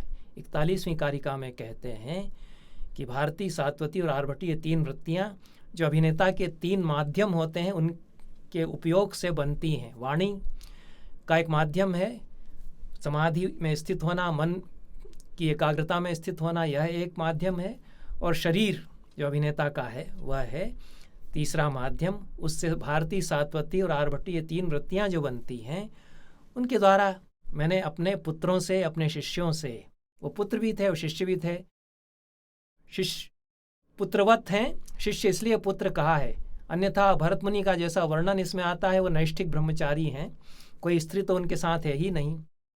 स्त्रियां नाट्य मंडली में बाद में आती हैं, इस समय तो नाट्य का जो उद्भव हुआ है उसमें पुरुष ही पुरुष हैं, स्त्रियां नहीं हैं। तो यह उनके शिष्य जो हैं उन्हीं को बेटा अपना मानते थे, इसलिए उनको पुत्र उन्होंने यहाँ कहा है। और 100 पुत्र मेरे हैं, ऐसा वे कहते हैं। 100 पुत्रों के नाम भी इसी अध्याय में दिए गए हैं, बहुत ही रोचक नाम हैं। उनको पढ़ते हुए ऐसा लगता है कि कई कई वर्गों से वो आए हैं। कोई पादुक है, कोई उपाना है, कोई शांडिल्य है, कोई दत्तिल है, ऐसे कई कई वर्गों से, समाज के अनेक वर्गों से वो आए हैं। उसके विस्तार में जाने का यहाँ समय नहीं है। जो 100 पुत्रों की नामावली है उसका समाज शास्त्रीय, नृतत्व शास्त्रीय अध्ययन भी किया जा सकता है। तो मैंने उन 100 पुत्रों के द्वारा नाट्य का प्रयोग कराना शुरू किया, यह भरत मुनि बताते हैं। अब वह नाट्य प्रयोग जब मैंने ब्रह्मा को बताया तो भरत मुनि कहते हैं कि जब मैंने दिखाया तो ब्रह्मा ने देख करके प्रसन्नता प्रकट की, लेकिन उन्होंने कहा कि इसमें कैशी की वृत्ति और जोड़ लो। 3 वृत्तियों के नाम लिए उन्होंने 41वीं कारिका में, भारती, सातवती और आर्भटी। ब्रह्मा ने उस सब प्रयोग को देखा जो इन 3 वृत्तियों से बना था। उन्होंने कहा कि एक वृत्ति छूट गई, कैशिकी वृत्ति, जो कि लालित्य से, श्रृंगार से आती है, साज सज्जा सुंदर हो, तो वह तो इसमें नहीं आई। और देह की चेष्टा, मन में एकाग्रता और वाणी का प्रयोग, यह सब तो अच्छा किया, लेकिन कैशिकी वृत्ति छूट गई है। यह 42वीं कारिका में उन्होंने बताया है यहाँ। और ब्रह्मा ने कहा कि कैशिकी वृत्ति के लिए जो तुमको चाहिए हो हमसे मांग लो। 43वीं कारिका में ब्रह्मा कहते हैं कि यच्च तस्या क्षमम द्रव्यम तद्ब्रूहि द्विज सत्तमा। द्विज सत्तम यह भरत मुनि के लिए संबोधन है। तो है द्विज श्रेष्ठ, उसके लिए जो द्रव्य अपेक्षित हो, कैशिकी वृत्ति के लिए अत्यंत ही सुंदर साधन चाहिए, सुंदर ललित साधन चाहिए, ललनाएं स्त्रियां सुंदर चाहिए, तो वह सब अगर चाहिए हो तो हम तुमको दे सकते हैं। तो भरत मुनि ने कहा कि वही हमको चाहिए, तब हम कैशिकी वृत्ति भी निभा पाएंगे। हमारे पास तो ये हमारे बेटे हैं, सब पुरुष हैं, कठोर शरीर इनका तपश्चर्या के कारण, इनके पास मन तो है, उससे संवेदनाएं भी इनको समझ में आती हैं, लेकिन जो लालित्य, राग, सौंदर्य, जो नज़ाकत जिसको कहते हैं, ग्रेस जिसको कहते हैं, वह तो इन लोगों में नहीं है। तो तपस्वी हैं और बहुत दुख इन्होंने झेला होगा। समाज के कितने कितने वर्गों से लोग आए हैं, हमारे जो बेटे जैसे जो हमारे शिष्य हैं, तो ये लोग उस कैशिकी वृत्ति को नहीं निभा सकते। तो इसलिए कैशिकी वृत्ति के लिए मुझे सुंदरियाँ दीजिए, अप्सराएँ दीजिए। इसकी बहुत ही दार्शनिक और मनोवैज्ञानिक व्याख्या अभिनव गुप्त ने की है कि जो लालित्य है, सौंदर्य है, राग है, वह तो प्राण है नाट्य का। और वह कैसे आता है कि जब स्त्री तत्व होता है तभी वह आ सकता है। स्त्री का देह से आशय नहीं है, पुरुष के देह से आशय नहीं है, पुरुष के भीतर भी स्त्री हो सकती है। तो स्त्रीत्व का अनुभव चित्त में यदि है तो उससे वह लालित्य और राग और सौंदर्य, वह जो नजाकत और ग्रेस जिसको कहते हैं, सौकुमार्य है, मसृणता है, श्लक्षणता है, वह तभी आएगा जबकि स्त्री का अनुभव भी होगा। अब ये तपस्वी थे, इन्होंने स्त्री का अनुभव ही नहीं प्राप्त किया था। जैसे ऋषिशृंग ऋषि ने कोई स्त्री देखी नहीं थी। तो जब तक सौंदर्य और लालित्य जिसमें सचमुच में साकार हो, ऐसे प्राणी नहीं दिखाई देंगे अप्सराओं के रूप में, तब तक वो अनुभव नहीं कर पाएंगे। जब वो अनुभव करने लगेंगे तो वो भी कैशिकी वृत्ति का निर्वाह करने लग जाएंगे, लेकिन अनुभव ही नहीं किया है। तो श्रृंगार, लालित्य, स्त्री तत्व की उपस्थिति उसके लिए होना आवश्यक है। यह यहाँ सांकेतिक रूप में बताया। और भरत मुनि कहते हैं कि कैशिकी वृत्ति मैं जानता हूँ कैसे होती है, लेकिन उसका प्रयोग मैं नहीं करा सकता, मेरे बेटे उसके लिए लायक नहीं हैं। तो मैंने तो शंकर के नृत्य में उसको देखा, वो कहते हैं बहुत ही सुंदर। ये 44वीं और 45वीं कारिकाओं में भरत मुनि बताते हैं, इसमें कविता भी है। नृत्तांगहार संपन्ना रसभाव क्रियात्मिका दृष्टा मया भगवतो नीलकंठस्य नृत्यतः। भगवान नीलकंठ जब नृत्य करते हैं तो कैशिकी वृत्ति अत्यंत ही रमणीय रूप में उनके नृत्य में उल्लसित होती है, उसमें रस और भाव भी आते हैं, शरीर की सारी सौंदर्यमयी क्रियाएं उसमें आती हैं, श्लक्ष नेपथ्य उसमें आता है, बहुत ही पॉलिश्ड जिसको कहते हैं, अत्यंत ही रमणीय उसमें साज सज्जा के साथ में श्रृंगार रस भी उसमें आता है। शंकर के लिए मान लिया गया कि वो तांडव उन्होंने किया तो बड़ा भीषण नृत्य था, लेकिन जो परंपरा, वास्तविक परंपरा वो है कि शंकर ने ही लास्य भी किया, तांडव जिसको बाद में कहा उद्धत नृत्य, वह भी उन्होंने ही किया। और यहाँ जो तांडव शब्द आया है वह उद्धत और सुकुमार दोनों ही प्रकार के नृत्यों के लिए आया है। नाट्यशास्त्र में सर्वत्र नृत्य शब्द है, नृत्य शब्द का प्रयोग नहीं है। उस पर समय रहेगा तो बाद में कभी विवेचन करेंगे। तो इस नृत्य के आद्य गुरु तो शंकर हैं, और कैशिकी वृत्ति को जितने ललित सुंदर रूप में वो अपने नृत्य में करके बताते हैं, उन्होंने ही फिर पार्वती को भी सिखा दिया है। यह हम इसमें देखते हैं। तो यह स्त्री तत्व जब तक भीतर नहीं होगा, शंकर इतने बड़े नटराज हैं कि वो तो अर्धनारीश्वर हैं, स्त्री तत्व को भी उन्होंने अपने अर्धांग में समाहित कर लिया, तभी तो वो इतना लालित्य और सौंदर्य भी अपने अभिनय में, अपने नाट्य में और अपने नृत्य में साकार कर सकते हैं। तो हमारे पास तो, हम तो अर्धनारीश्वर नहीं हो सकते हैं, हम तो एक पुरुष ही हैं, इसलिए हम नहीं कर सकते। ऐसा 46वीं कारिका में कहते हैं, अशक्या पुरुषै सातु प्रयोक्तुम स्त्री जनादृते, स्त्री जनों के बिना पुरुष उसको प्रयोग नहीं कर सकते, इसलिए हमको स्त्री तत्व दीजिए, अप्सराएं दीजिए। तब ब्रह्मा ने उनको अप्सराएं प्रदान की। बाद की कारिकाओं में अप्सराओं के नाम हैं, सुकेशी, मंजुकेशी, उसमें उर्वशी, तिलोत्तमा आदि के नाम नहीं हैं, क्योंकि यह ब्रह्मा ने फिर से मानस सृष्टि की। नाट्य की सृष्टि के बाद जब अप्सराओं की आवश्यकता अनुभव हुई तो उन्होंने अपनी मानस सृष्टि के द्वारा अप्सराओं को, नई अप्सराओं को जन्म दिया। इस प्रकार से नाट्य आगे बढ़ा, अप्सराएं भी प्राप्त हो गईं भरत मुनि को, और कैशिकी वृत्ति का भी वो प्रयोग कर सकते थे।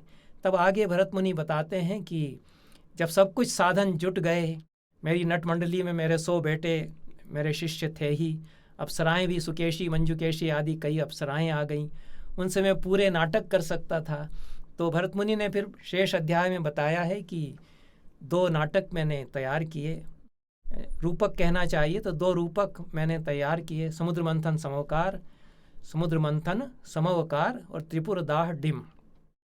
एक में अमृत मंथन की कथा है, दूसरे में भगवान शिव के द्वारा त्रिपुर, जो 3 पुर हैं, उनके एक ही बाण से भेदन की कथा है। अत्यंत ही रोमांचक कथाएं, आख्यान लेकर के मैंने अत्यंत ही भव्य नाटक तैयार किए 2, ऐसा भरत मुनि बताते हैं। वो नाटक जब तैयार हो गए तो देवताओं ने उनको आदेश दिया कि इंद्रोत्सव का अवसर आ गया, इस अवसर पर आपके नाटक, आपके रूपक खेले जाएं, प्रस्तुत किए जाएं। तो 52वीं से 57वीं कारिका महान अयम प्रयोगस्य समय समुपस्थितः, यह प्रयोग का बड़ा महान समय, उचित समय आ गया। इंद्रोत्सव, इंद्र की विजय का, इंद्र की असुरों पर विजय का एक उत्सव मनाया जा रहा है, और इंद्रोत्सव फिर उसकी एक तिथि हो गई, प्रतिवर्ष वो मनाया जाने लगा, इंद्र पूजा का उत्सव। बाद में श्री कृष्ण ने कहा कि इंद्र की पूजा हम क्यों करें, हम गोवर्धन की पूजा करेंगे। लेकिन उसके पहले तक तो इंद्र जो वैदिक देवता हैं, परम प्रतापी देवताओं में सबसे उत्तम देवता हैं, देवराज हैं, उनकी पूजा का उत्सव बहुत प्राचीन काल से मनाया जाता रहा था। तो उस उत्सव का समय आ गया, और उसमें आपका यह नाटक जो समुद्र मंथन समवकार है वो खेला जाए। तो भरत मुनि कहते हैं कि मैंने मंगलाचरण किया, नांदी मंगल श्लोक को कहते हैं। 56वीं कारिका में उन्होंने बताया कि आशीर्वचन संयुक्ता पूर्वम कृता मया नांदी, आशीर्वचन से संयुक्त नांदी मैंने सबसे पहले की। और फिर तदंतेनु कृतिर्बद्धा यथा दैत्या सुरैर्जिता, 57वीं कारिका की ये जो दूसरी पंक्ति है बहुत ही महत्वपूर्ण है। उसके पश्चात नांदी मैंने की, मंगल श्लोक का पाठ करा करके फिर मैंने जिस प्रकार से देवताओं ने असुरों पर विजय प्राप्त की उसके आख्यान को अनुकृति में प्रस्तुत किया। तो ये अनुकृति यहाँ पर पारिभाषिक शब्द है। अनुकृति का हम आमतौर पर भाषा में, बोलचाल में आशय लेते हैं नकल करना, लेकिन नकल करना यह आशय यहाँ बिल्कुल भी नहीं है। इसलिए अरस्तु के काव्यशास्त्र में जिसको माइमेसिस कहा गया है, उससे भी यहाँ आशय नहीं है। अनुपश्चात करणम अनुकृति ही, ईश्वर ने जो सृष्टि कर दी है या जो सृष्टि में पहले घटना हो चुकी है उसको फिर से प्रजापति की भूमिका में स्थित होकर के दिखाना, पुनः सृष्टि उसकी करना, अनुपश्चात कृति ही, पुनः सृष्टि भी इसको कह सकते हैं। इसीलिए वो अनु लगा करके ये पारिभाषिक शब्दावली बनाते हैं, अनुभावनम, अनुकरणम, अनुकीर्तनम और अनुदर्शनम। ये 4 विशेष शब्दों के द्वारा जो नाट्य की पूरी प्रक्रिया है कि ईश्वर की सृष्टि के समानांतर नई सृष्टि प्रजापति की भूमिका में स्थित होकर के कवि और नट इसमें करते हैं। तो मैंने भी वह अनुकृति की, जो घटना पहले घट चुकी थी समुद्र मंथन की, उस समुद्र को मथ करके 14 रत्न प्राप्त हुए। उसके बाद असुरों से देवताओं का युद्ध हुआ, देवताओं को अमृत की प्राप्ति हो चुकी थी, उन्होंने असुरों पर विजय प्राप्त की। इस सारे कथा को समुद्र मंथन समोकार, अमृत मंथन समोकार भी उसका नाम कहीं मिलता है, तो उसका अभिनय भरत मुनि ने कराया। तो हमारे भारतीय नाट्य प्रयोग के इतिहास में ये 2 आद्य नाटक हैं, समुद्र मंथन समोकार और त्रिपुरदाह डिम, और इनका कोई हमको आलेख नहीं प्राप्त होता है। भरत मुनि ने जिस रूप में इनको प्रयुक्त कराया था वो काव्य रूप में हमारे सामने अब नहीं है। 12वीं शताब्दी में वत्सराज एक बड़े नाटककार हुए, उन्होंने समुद्र मंथन नाम से समोकार और त्रिपुरदाह नाम से डिम की रचना की। उनको कोई परंपरा का ज्ञान होगा कि भरत मुनि ने बहुत पहले कभी त्रेता युग जो है उसमें ये नाटक कराए थे, तो मैं उनको फिर से लिखता हूँ। तो उन्होंने उन नाटकों को, रूपकों को लिखा, लेकिन उसके पहले कई हजार वर्ष पहले भरत मुनि ने ये 2 रूपक प्रस्तुत कराए। ऐसा नाट्यशास्त्र हमको नाट्य प्रयोग का इतिहास बताते हुए कहता है। और उसके आगे फिर नाट्य प्रयोग कराया गया तो स्वाभाविक है कि कुछ लोग तो रंजित होते हैं, आनंदित होते हैं, कुछ लोगों को बुरा लगता है। यद्यपि किसी के लिए भरत मुनि की तरफ से तो बुरी भावना नहीं है, जो नट हैं उनकी तरफ से तो कोई दुर्भावना नहीं है असुरों के लिए, लेकिन दैत्यों को बुरा लगा कि हमारी पराजय इसमें दिखाई गई है। अब पराजय तो उनकी हुई थी, उन्होंने मूर्खता की, उन्होंने खुद ही तो वासुकी नाग का जो फण वाला अंश है वो ले लिया। उनसे कहा गया कि आप कौन सा अंश लेंगे, आप फण वाला अंश ले लीजिए। तो उनको लगा कि हम लोगों का बड़ा महात्म्य बताया जा रहा है, हमको ये फण की तरफ का हिस्सा पकड़ने के लिए दे दिया गया। वासुकी नाग के फण से विश्वमन हो रहा था, उसका असुरों पर बड़ा दुष्प्रभाव हुआ और देवताओं ने पूंछ वाला अंश ले लिया। तो जो बुद्धिमान है, जिसमें विवेक है, उसकी विजय होती है। देवताओं ने फिर अमृत प्राप्त कर लिया अपने विवेक के द्वारा। असुरों में जो दुर्भावनाएं थी उसके कारण अमृत उनको नहीं प्राप्त हो सका। तो यही सारी कथा उसमें बताई गई। तो असुरों के लिए कोई दुर्भावना भरत मुनि के मन में या नटों के मन में तो थी नहीं, लेकिन जैसा हो चुका था उसको बता रहे थे। लेकिन 64वीं कारिका में आगे बताते हैं, तो इसमें कहा गया कि जब प्रयोग मैंने करके दिखाया, भरत मुनि कहते हैं, तो दैत्यों और दानवों का विनाश उसमें बताया गया था। दैत्य दानव नाशन प्रयोग था। उससे दैत्य उसको देख देख करके बड़े ही क्षुब्ध हो गए, बहुत ही नाराज वे हुए, कुपित वे हो गए। और विरूपाक्ष उनके मुखिया थे, विरूपाक्ष नाम के जो असुर थे, वो विरूपाक्ष की अगुवाई में उन्होंने कहा कि हम इसको बर्दाश्त नहीं करेंगे। न क्षमिष्यामहे नाट्यम एतद आगम्यताम इति, आगे आ जाओ, अब इसको हम तोड़फोड़ कर देते हैं, हम इसको सहन नहीं करेंगे। न क्षमिष्यामहे 65वीं कारिका में कहा। बीच में यह प्रसंग आता है कि उन्होंने तोड़फोड़ की, प्रहार किया और जो नाट्य करने वाले थे उन पर हमला किया। जो सूत्रधार था उस मंडली में, जैसी मेरी समझ है कि भरत मुनि तो सारे नाट्य के प्रवर्तयिता थे, प्रेरक थे, लेकिन सूत्रधार एक नाट्य मंडली में नाट्याचार्य एक अलग होता था। तो सूत्रधार पर भी उन्होंने प्रहार किया, वो मूर्छित हो गया और चोट लगी नटों को भी जब असुरों ने हमला किया। तो यह कोई घटना बहुत पहले घटी, जब समुद्र मंथन समोकार का प्रयोग भरत मुनि ने बहुत अतीत काल में किया। तो अभी भी होता है कि कोई हम नाटक करते हैं तो कई लोगों को बुरा लगता है, वो हमला कर देते हैं, रंगकर्मियों पर खूब हमले होते हैं। तो ये जो समस्या आती है, व्यवहारिक समस्या, कि समाज के सभी लोग उस सद्भावना को नहीं समझ पाते जिसके साथ में सबके कल्याण के लिए, लोक कल्याण के लिए नाटक किया जा रहा है। वह तो अनुदर्शन, अनुकीर्तन कर रहे हैं, जो वास्तव में घटित हुआ है उसकी ही पुनः सृष्टि कर रहे हैं। तो उससे तो सीख लेना चाहिए कि हमको ऐसी मूर्खताएं छोड़ना चाहिए, हमको भी सतपथ पर कदम बढ़ाने चाहिए। लेकिन वो लोग उल्टे उससे नाराज़ हुए, उन्होंने हमला किया, उससे चोट लगी नटों को, कुछ मूर्छित हो गए। तो इंद्र को बड़ा क्रोध आया। इसमें हमको ध्यान देने की बात यह है कि भरत मुनि को क्रोध नहीं आया कहीं भी। उन्होंने नहीं कहा कि आप इनसे निपटिए, इंद्र से उन्होंने नहीं जा कर के कहा कि आप हमला कर दीजिए इन लोगों पर जो यहाँ डिस्टरबेंस कर रहे हैं, जिन्होंने कोलाहल किया और हमला किया। क्योंकि भरत मुनि जो है वह सहिष्णुता के प्रतीक हैं। पूरे नाट्यशास्त्र में नटों को सहिष्णु होना चाहिए, उन पर हमले होते रहेंगे, उनको झेलना पड़ेगा, प्रतिहिंसा के द्वारा जवाब उनको नहीं देना, उनको कलात्मक रूप से ही जवाब देना होगा। ये शिक्षा भरत मुनि यहाँ पर देते हैं। तो रंगपीठ पर हमला हुआ, इंद्र उससे नाराज हुए, उन्होंने जर्जर का प्रयोग किया जो वज्र का प्रतीक है। तो उस जर्जर के द्वारा उन्होंने उनको भगा दिया। एक बड़ा लंबा डंडा था, उसको उन्होंने चलाया, उससे उन्होंने सारे असुरों को भगा दिया। इस तरह से इसमें किस प्रकार से विघ्नों का जो विघ्न किए गए उनका अपसरण हुआ। और फिर ये विचार आया कि ऐसे तो विघ्न होते रहेंगे, तो अब एक भवन बनाना चाहिए जिसको कि नाट्य मंडप या नाट्य वेश्म कहा जाता है। विश्वकर्मा को बुला करके ब्रह्मा ने आदेश दिया कि अभी तक ये खुले में नाट्य प्रयोग भरत मुनि कर रहे हैं, खुले में तो लोग चले आते हैं, हमला कर देते हैं। जब भवन होगा उसमें दरवाजे होंगे, उसमें सिक्योरिटी होगी, तो नाट्य मंडप बनाया जाए। तो विश्वकर्मा जो देवताओं के शिल्पी हैं उनसे कहा गया कि एक नाट्य मंडप बनाओ। यहाँ पर इस प्रसंग के द्वारा जो दूसरे अध्याय का प्रसंग है उसका भी संकेत कर दिया गया, उसकी भी भूमिका बना दी गई है। क्योंकि दूसरे अध्याय में नाट्य मंडप कैसे बनाना चाहिए इसका वर्णन किया गया है।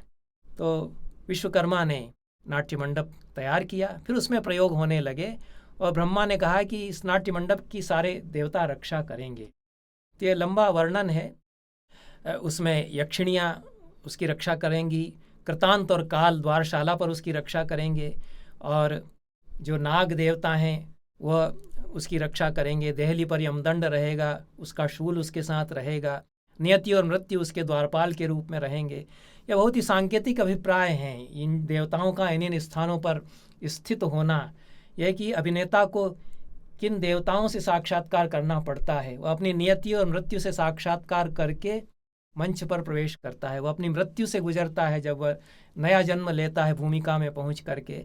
यह सब दार्शनिक और सांकेतिक अभिप्राय भी जो देवताओं की अवस्थितियाँ इस रंगपीठ में और नाट्यवेश्म में रंगशाला में भरत मुनि ने वहाँ पर बतलाई, और ब्रह्मा ने उन देवताओं को वहाँ आसीन किया कि ये देवता यहाँ पर प्रतिष्ठित हैं, ये रक्षा करेंगे। तो यह नाट्य मंडप बना, उसमें देवता उसकी रक्षा के लिए नियोजित किए गए। और उसके बाद ब्रह्मा से भरत मुनि ने अनुरोध किया कि आप इनको समझाइए, ये लोग जो असंतुष्ट हैं इनको आप समझा सकते हैं, हम प्रतिहिंसा के द्वारा उत्तर नहीं देते। तो आपने सृष्टि की है नाट्यवेद की, इसकी रक्षा करना भी आप ही कर सकते हैं इसकी रक्षा, इसलिए आप इन असुरों को बताइए। तो ये जो एक रिकन्सिलिएशन है, उन लोगों को वापस आश्वस्त करना कि कोई दुर्भावना आपके लिए नहीं है, जो हो चुका उसको हमने दिखाया जरूर, लेकिन आपको शिक्षा देने के लिए हमने दिखाया है। तो आप लोग आइए और नाटक देखिए, आप लोगों के लिए वर्जित नहीं है, यह सब जातियों के लिए खुला हुआ है। भरत मुनि के इस अनुरोध पर ब्रह्मा असुरों को बुलाकर समझाते हैं, और यह बाकी के शेष अध्याय में नाट्य मनुष्य जाति के लिए किस प्रकार से उपयोगी है, और किसी के लिए उसमें कोई गलत धारणा, गलत भाव, दुर्भावना नहीं है, इसी बात को ब्रह्मा के मुख से कहलाया गया। तो यह ब्रह्मा कहते हैं कि अलम वो मन्युना दैत्या विषादम त्यजता नघा, हे दैत्यों आप लोग नाराज मत हो, आप लोग दुखी भी मत हो। ये नाट्य जो है आप लोगों के कल्याण के लिए भी है, आप लोगों के भी कल्याण के लिए है। यह बहुत ही महत्वपूर्ण है विवेचन। भवताम देवतानां च शुभाशुभ विकल्पकः कर्म भावान्वयापेक्षी नाट्य वेदो मया कृतः। आपके और देवताओं के शुभ और अशुभ का विवेक देने वाला कि जीवन में क्या शुभ है और क्या अशुभ है इसको बताने वाला ये नाट्यवेद मैंने बनाया है, इसका प्रयोग भरत मुनि मेरे आदेश से कर रहे हैं। तो ये कर्म भावान्वयापेक्षी है, इसमें कर्म भी है और भाव भी है। सीधे सीधे अर्थ तो जो कर्म नाट्यशास्त्र में बताए गए, अभिनय आदि के कर्म, और भाव जो रस भाव आदि बताए गए, इनकी अन्विति इसमें है। तो कर्म और भावों की अन्विति इसमें है, जो कर्म दिखाया गया है उसके साथ में भाव अन्वित हैं, ऐसा नाट्यवेद मैंने बताया। अभिनवगुप्त जो कर्म भावान्वयापेक्षी विशेषण है उसकी व्याख्या दूसरी प्रकार से करते हैं। वो कहते हैं कि कर्म जो है धर्म अधर्म आदि रूप कर्म है। धर्म जो है दान स्नान आदि धर्मशास्त्रों में प्रोक्त कर्म है, और अधर्म हिंसा और चोरी आदि ये अधर्म हैं। तो इनका विवेक बताता है कि कौन से धर्म हैं कौन से अधर्म हैं। और भाव जो है आशय है, स्वार्थता परार्थता, मनुष्य जीवन में जो नाना प्रकार के भाव हैं, तो उन सब का विवेक यह नाट्य बतलाता है। यह व्याख्या अभिनवगुप्त की है। और नाट्यशास्त्र में प्रयोग की दृष्टि से जो व्याख्या हम कर सकते हैं कि अभिनय कर्म और भाव जो नाट्य के हैं उनका अन्वय, उनकी अन्विति यह बताता है। अभिनवगुप्त ने अन्वय का अर्थ अभिजन किया है। जो श्रेष्ठ लोग हैं आर्यावर्त के, जिनका की चरित्र अनुकरणीय है, तो कर्म भाव और अन्वय या अभिजन, शिष्ट समाज, अनुकरणीय चरित्र वाले लोग, उनकी अपेक्षा यह नाट्य रखता है। उनके जीवन के द्वारा आदर्श यह नाट्य प्रस्तुत करता है। इसलिए शुभाशुभ विकल्पक यह है। शुभ क्या है, जीवन में कल्याणकारक क्या है, और अकल्याणकारक क्या है, अहितकारक क्या है, यह शुभाशुभ का विवेक यह देता है। अब संक्षेप में हम जल्दी से शेष थोड़ा सा अंश बचा है उसका पाठ करेंगे। ब्रह्मा कहते हैं कि इसमें केवल आपका ही अनुभावन नहीं है, केवल देवताओं का ही अनुभावन नहीं है, सभी का पुनः अनुभव यह कराता है।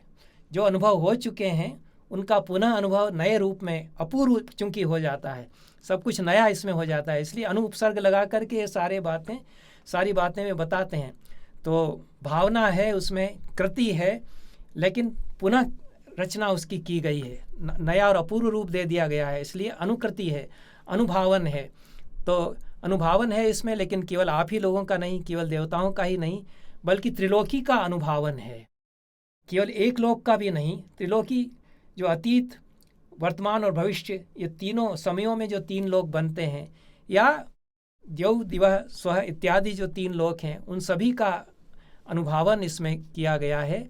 और भावानुकीर्तन यह है, भावों का अनुकीर्तन इसमें, अनुकथन इसमें किया जाता है। जो कुछ भाव पहले अनुभव किए गए, बताए गए, उनको नए रूप में पुनः रचित इसमें किया जाता है।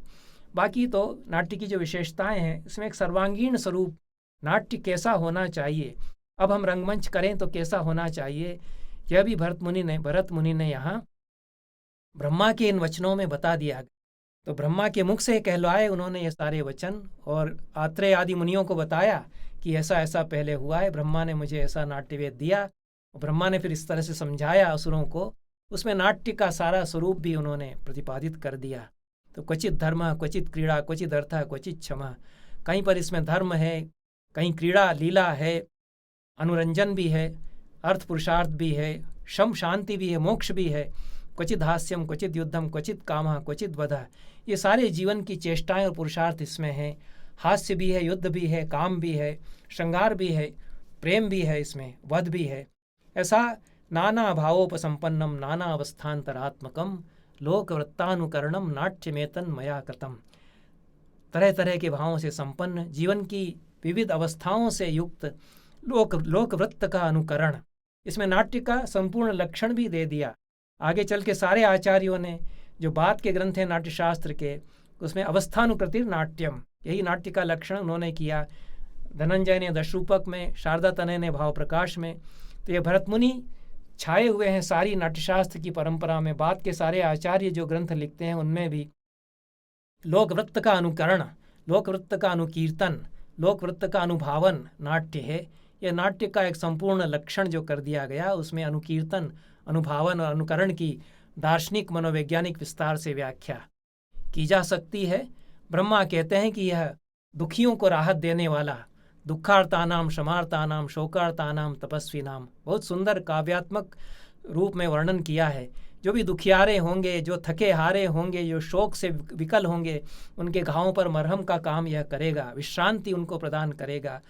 बाकी तो उसी बात को फिर दोहराया गया है, धर्म यशस्य आयुष्य हित कारक बुद्धि विवर्धन लोकोपदेश जनक यह नाट्य होगा। इस प्रकार से एक समावेशी स्वरूप जो नाट्य का है भरत मुनि बताते हैं। 116वीं जो कारिका वह भी बहुत ही महत्वपूर्ण है। उसमें कहा गया कि न तज्ज्ञानम न तच्छिल्पम न सा विद्या न सा कला नासौ योगो न तत्कर्म नाट्यस्मिन् यन्न दृश्यते। ऐसा कोई ज्ञान नहीं, ऐसा कोई शिल्प नहीं, ऐसी कोई विद्या नहीं, ऐसी कोई कला नहीं, ऐसा कोई योग सम्मिश्रण नहीं जो इस नाट्य में न हो। त्रिलोकी को समावेश कर लेता है, संसार इसमें समा जाता है, जीवन के सारे अनुभव इसमें समा जाते हैं। तो सारी कलाएं, सारे शिल्प, सारे ज्ञान इसमें निरूपित हो सकते हैं। तो नट को इतना बड़ा होना चाहिए, उसको योगी भी होना चाहिए, उसको परम ज्ञानी भी होना चाहिए, और कवि को भी ऐसा ही होना चाहिए। तब वह पुनः सृष्टि सब कुछ की करता है, तब वह जीवन की पुनः सृष्टि करता है। तो संपूर्ण सर्वांगीण मानव जीवन इस नाट्य में पुनः रचित होता है। इसलिए किसी को इसके प्रति दुखी नहीं होना चाहिए, इसको लेकर के ईर्ष्या नहीं करना चाहिए। 117वीं कारिका में यही ब्रह्मा उपदेश देते हैं, तन्नात्र मन्यु कर्तव्यो बहुत भी अमरान प्रति। आप लोगों को ईर्ष्या क्रोध नहीं करना चाहिए। सप्तद्वीपानुकरणम द्वीपानुकरणम नाट्यमेतद् भविष्यति। यह किसी एक द्वीप का अनुकरण नहीं है, 7 द्वीप है। सप्तद्वीपा वसुमती, तो संपूर्ण पृथ्वी पर जो 7 द्वीप हैं उनकी अनुकृति इसमें होती है। इसलिए भारत में ही केवल नाट्य होगा ऐसा नहीं, जो अन्य द्वीप हैं, श्वेत द्वीप है, क्रौंच द्वीप है, आजकल दूसरे नाम से बताते हैं कि एशिया है, अफ्रीका है। हमारे पुराणों में श्वेत द्वीप, क्रौंच द्वीप, जम्बू द्वीप इत्यादि 7 द्वीप बताए गए हैं। प्लक्ष द्वीप है, शाल्मली द्वीप है, कुश द्वीप है, क्रौंच द्वीप है, शक द्वीप है, पुष्कर द्वीप है, जम्बू द्वीप है, 7 द्वीप बताए गए। तो सारी पृथ्वी उसमें समा जाती है, इन 7 द्वीपों में आ जाती है, और उन सब में नाटक हो सकता है। तो एक जो सार्वभौम स्वरूप है नाट्य का, केवल भारतवर्ष के लिए हम नाट्य नहीं बता रहे हैं, सारे विश्व के लिए एक यूनिवर्सल वस्तु हम बता रहे हैं। ऐसा यह मैंने नाट्य बताया, और सारे लोक का सुख दुखात्मक जीवन इसमें निरूपित होता है, यह उन्होंने कहा। इस प्रकार से नाट्य का स्वरूप बताते हुए अंत में ब्रह्मा कहते हैं कि यह सबके लिए शुभ होगा, मांगलिक है, इसलिए देवता इसमें उतरते हैं, देवता प्रतिष्ठित होते हैं, यज्ञ स्वरूप है, इसलिए रंग पूजा करके ही हमेशा नाट्य किया जाए। अंत में यह आदेश भी ब्रह्मा ने दिया। 119वीं से 124वीं कारिका में जो अंतिम कारिकाएं इस अध्याय में हैं, उनमें ब्रह्मा ने यह कहा कि यज्ञेन संमितम ये तद रंग देवत पूजनम। यह जो नाट्य है यह रंग पूजा है, एक तरह से रंग पर, रंगपीठ पर, रंगमंच पर जो विराजमान है देवता, उनकी पूजा यह है, यज्ञ के समान यह है। इसलिए रंग देवत पूजन की भावना से नाट्य किया जाना चाहिए, पूजा की भावना से नाट्य किया जाना चाहिए। यदि इस यज्ञ की भावना से, पूजा की भावना से यदि नाट्य नहीं करेगा तो भारतीय नाट्य नहीं होगा, पश्चिम का नाट्य हो जाएगा। जो रियलिस्टिक थिएटर है, यथार्थवादी शैली का नाट्य है, वह हो जाएगा। लेकिन जो हमारा नाट्य है, जो भरत मुनि जिस नाट्य के आचार्य हैं, वह नहीं होगा, क्योंकि वह यज्ञ की भावना से होता है। देवता हमारे आसपास बैठे हुए हैं, जिस तरह से यज्ञ वेदी में देवता प्रतिष्ठित होते हैं और उनके लिए हम यज्ञ करते हैं। तो इदम इंद्राय इदम न मम, ऐसा हम संकल्प करके आहुति देते हैं। तो ये सारी सृष्टि के कल्याण के लिए मैं यज्ञ कर रहा हूँ। तो अपने सीमित अहंकार को विसर्जित करके और अनंत विश्व से हम जुड़ते हैं यज्ञ में। उसी प्रकार से नट और कवि भी जो नाट्य रूपी यज्ञ है, उसके अनुष्ठान में अपने सीमित अहंकार को विसर्जित करके और अनंत विश्व से जुड़ते हैं। इसलिए हमारा जो नाट्य है उसको रंग देवत पूजन की भावना से किया जाना चाहिए। अंत में 124वीं कारिका में ब्रह्मा ने यह उपदेश दिया। इससे पूरे नाट्यशास्त्र की पृष्ठभूमि भी बताई गई, क्योंकि आगे चल के फिर आत्रेय आदि मुनि सवाल करते हैं कि रंगमंडप, नाट्य मंडप कैसे बना, यह बताइए। तो दूसरे अध्याय में नाट्य मंडप बताते हैं। फिर तीसरे अध्याय में सवाल करते हैं कि रंग देवत पूजा, ये नाट्यवेश में जब बन गया तो इसमें जो देवता विराजमान हो गए, देवताओं का आवाहन किया, वो देवता वहाँ पर विराजमान हो गए, तो उनकी पूजा कैसे करना है यह बताइए। तो तीसरे अध्याय में रंग देवत पूजन बताया गया। यह अन्विति है पूरे नाट्यशास्त्र में विषय वस्तु की। इसलिए अभिनव गुप्त कहते हैं कि यह पूरा नाट्यशास्त्र एक महावाक्य है, एक मेटा डिस्कोर्स है, एक पूरा का पूरा एक ही भाव से युक्त समन्वित यह प्रबंध है जो भरत मुनि का नाट्यशास्त्र इस समय हमारे पास ग्रंथ के रूप में है। तो ऐसे इस नाट्यशास्त्र का प्रथम अध्याय हमने आज पढ़ा और इसके 36वें अध्यायों में जो विषय हैं उन पर चर्चा हम आगे करेंगे। इसके 36 अध्यायों में जो पूरे नाट्यशास्त्र के नाट्य के सारे विषय समेट लिए गए हैं उनको फिर क्रमशः हम अगले व्याख्यानों में लेंगे। आज का